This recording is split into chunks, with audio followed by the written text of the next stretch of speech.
የአሜሪካ ጦር ለሰባተኛ ተከታታይ ምሽት በኢራን ላይ ድብደባ መፈጸሙን አስታወቀ። ፕሬዚዳንት ዶናልድ ትራምፕ ከቴህራን ጋር የተደረሰው የተኩስ አቁም ማብቃቱን ካስታወቁ በኋላ የአሜሪካ ጦር ለሰባተኛ ምሽት ድብደባ መፈጸሙን አስታወቀ።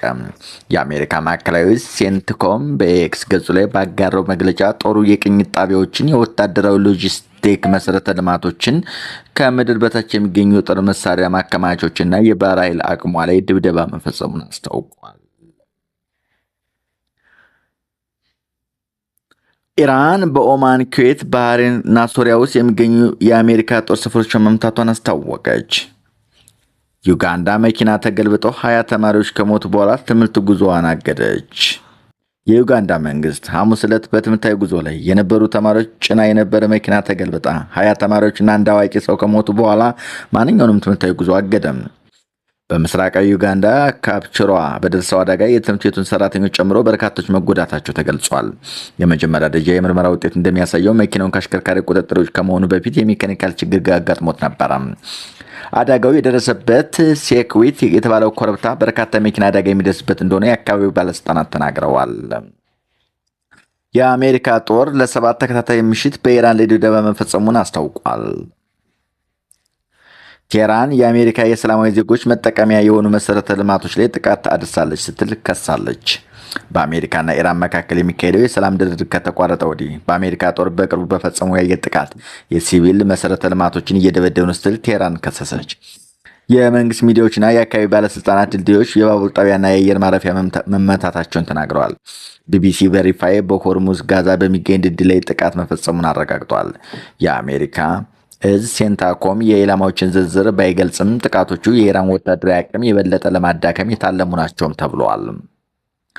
ፕሬዚዳንት ዶናልድ ትራምፕ ቴህራን የካቲት 21 2018 ዓ.ም በአሜሪካና በእስራኤል ጥቃቶች የተጀመረውን ጦርነት ለማስቆም ኢራን ወደ ድርድር እንድትመለስ ለማስገደድ ድልድዮችና የኃይል ማመንጫ ጣቢያዎችን እንደሚመቱ ዝተው ነበር።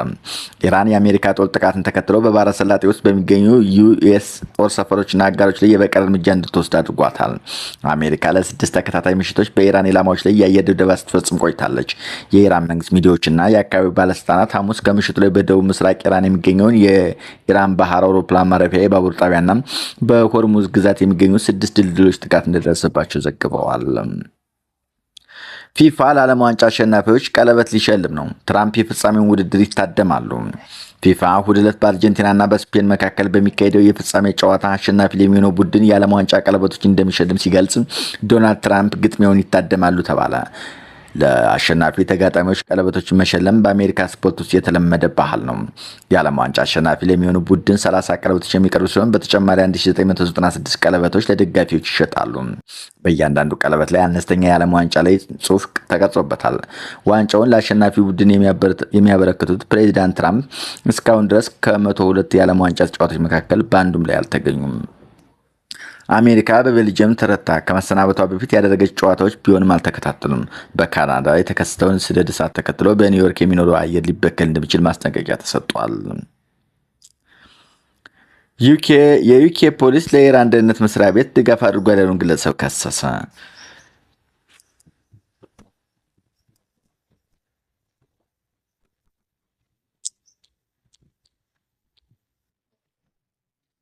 ጽምዶ የተባለው ስብስብ በጋራ ጥቅምና በሰላም ላይ የተመሰረተ ሳይሆን የውስጥ ችግሮችን በኃይል ለመፍታት ከውጭ ኃይል ጋር መጣመርን የመረጠ ኃይል መሆኑን ያሳየ ነው ሲሉ የግል ምልከታ በሚል ጽሑፋቸው አቶ ኤልያስ መሰረት አስታወቁ።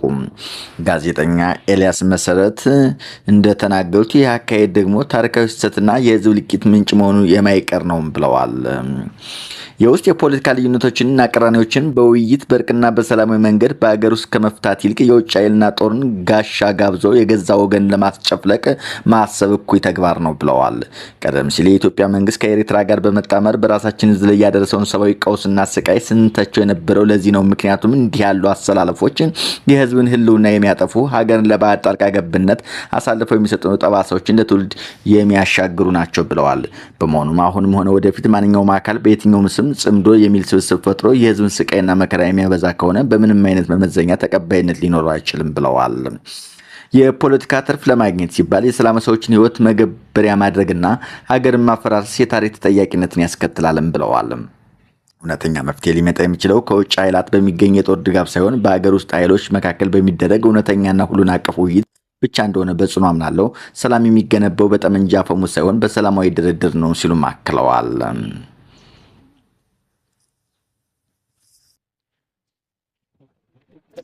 አድማጮቻችን ዜናዎቻችን ላይክ ሼር እያደረጋችሁ ስለምትከታተሉ እያመሰግን ወደ ቀጣይ መረጃዎች እናልፋለን። ከዜናዎቹ ጋር አዳነ ዘሩ ነኝ። በትግራይና በኤርትራ የተጀመረውን የትብብር መንገድ ወደ አማራ ከፍ ሲልም ወደ ሱዳን፣ ሶማሊያ እያለ እያሰፋ ይገኛል ሲል ኤሪትራን ፕሬስ አማሪክ ዘገበ። የጣሊያኗ ጠቅላይ ሚኒስትር የዓለማችን ቆንጆ ሴት መሪ ተብለው ተመረጡ። የጣሊያኗ ጠቅላይ ሚኒስትር ጆርጂያ ሜሎኒ በዓለማችን ካሉ የሀገርና መንግስታዊ መሪዎች መካከል እጅግ ውብ መሪ ተብለው መመረጣቸው ታወቀ። በተለያዩ መለኪያዎች መሰረታዊ ይፋ የተደረገው ይህ መረጃ መሪዋ በጠንካራ የፖለቲካ አመራር ብቃት ብቻ ሳይሆን በተፈጥሯዊ ውበታቸውና በሳቢ ስብዕናቸውም የብዙውን ቀልብ መሳብ እንደቻሉ ተነግሯል። ውሳኔው በዓለም አቀፍ የዜና አውታሮች፣ በማህበራዊ ትስስር ገጾች ላይ ሰፊ መነጋገሪያ አድናቆትን ያተረፈ የሚገኝ ሲሆን ለማወዳደር የሞከረ ባይኖርም የመሪዋ ውበት ጥያቄ ውስጥ የሚገባ አልነበረም ተብሏል። ዘገባው ጌጡ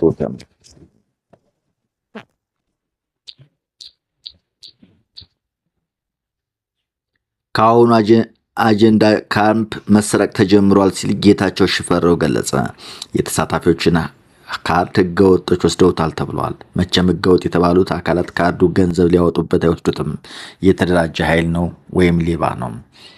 ዋዜማ ሬዲዮ እንደዘገበው ከተለያዩ አካባቢዎች ለምክክርና ኮሚሽን ተሳትፎ የመጡ ተሰብሳቢዎች መግቢያ ካርድ አልቋል ተብለው ለተሳታፊዎች በሚበቃ መልኩ ካርድ ተዘጋጅቶ እንደነበር የተዘገበ ሲሆን ካርድ የለም የተባሉት ለተሳትፎ የመጡ አካላት ለኮሚሽኑ ባቀረቡት ጥያቄ የሚደንቅ መልስ ተሰጥቷቸዋል። ኮሚሽኑ የካርዱ ጥረት ሊከሰት የቻለው ካርዱን ህገወጦች ወስደውት ሊሆን እንደሚችል ገልጾ ማጣራት እንደሚያደርግ አስታውቋል። ከዚህ ባሻገር በማይፈልጉት አጀንዳ ላይ ብቻ እንዲወያዩ በመገደዳቸው ራሳቸውን ከምክክሩ ያገለሉ እንዳሉም ያነጋገራቸው ማኞች ጠቅሶ ዋዜማ ዘግበዋል። ከአሁኑ አጀንዳ ካርድ የተሰረቀ ነው ለማለት ነው። በጓዳ ሌላ በይፋ ሌላ ሲሉ አቶ ጌታቸው ሽፈራው ከሰሱ።